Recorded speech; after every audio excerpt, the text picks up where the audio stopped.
And it's a beautiful Wednesday.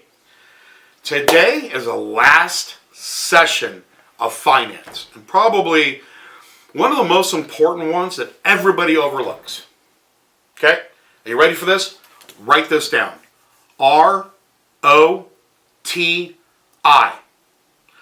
Everybody knows ROI, which is return on investment. However, people never consider the time they invest to be able to get the return on the investment. So that is return on time investment. You know, it's amazing. You see all these little shows, fix or flip and all that kind of fun stuff. Ah, yeah, it's great. I made $20,000 and it took them 9 months to flip it. I'm sorry, I could have sold 12 houses by then and made $65,000. Problem solved, okay? Return on time investment.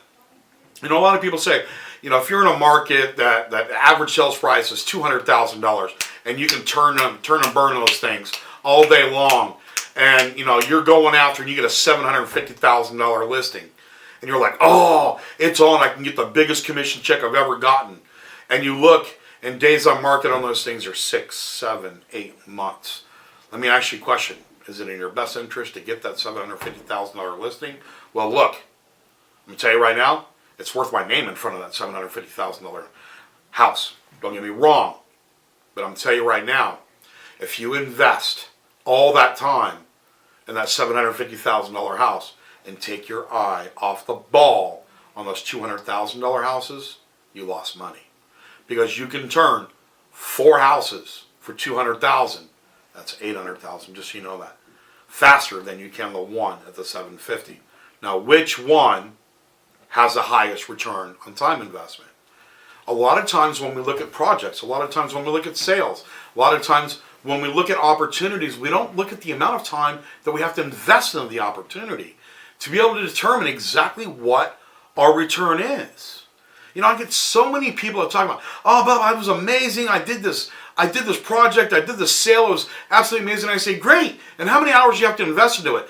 You love it. The guy at McDonald's made more money an hour than you did. Because you spent hundreds of hours on a project. You know, those one, you know, I got this listing, everybody was after it. Well, there's a reason why you got it. It's because nobody else wanted it.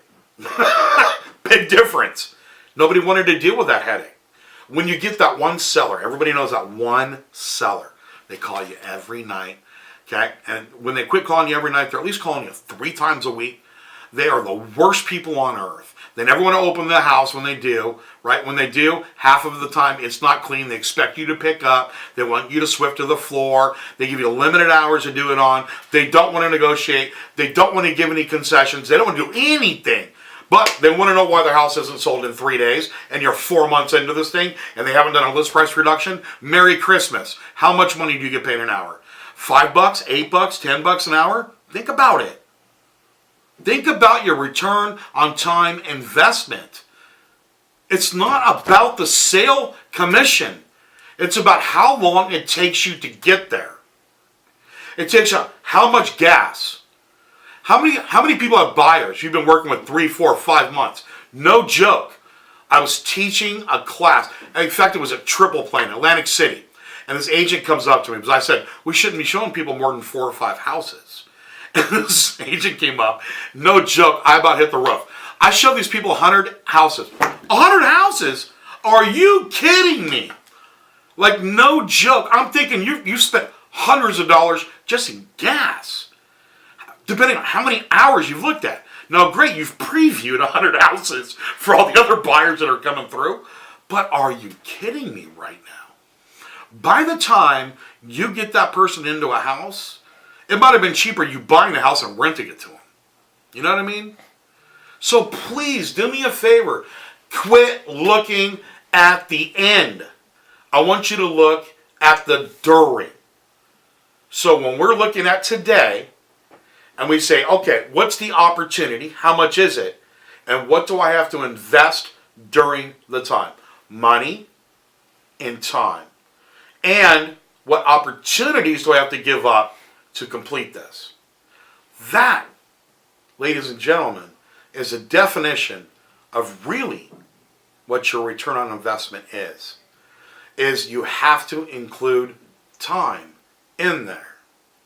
And that's going to be your finance 101 rule.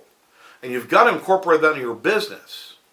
You know what? It's the same thing if you're in the car industry, if you're manufacturing widgets, if you're in title, mortgage, real estate. I don't care what you're doing. Anytime somebody has a project, start to finish, you have to include time. That's just it. All right?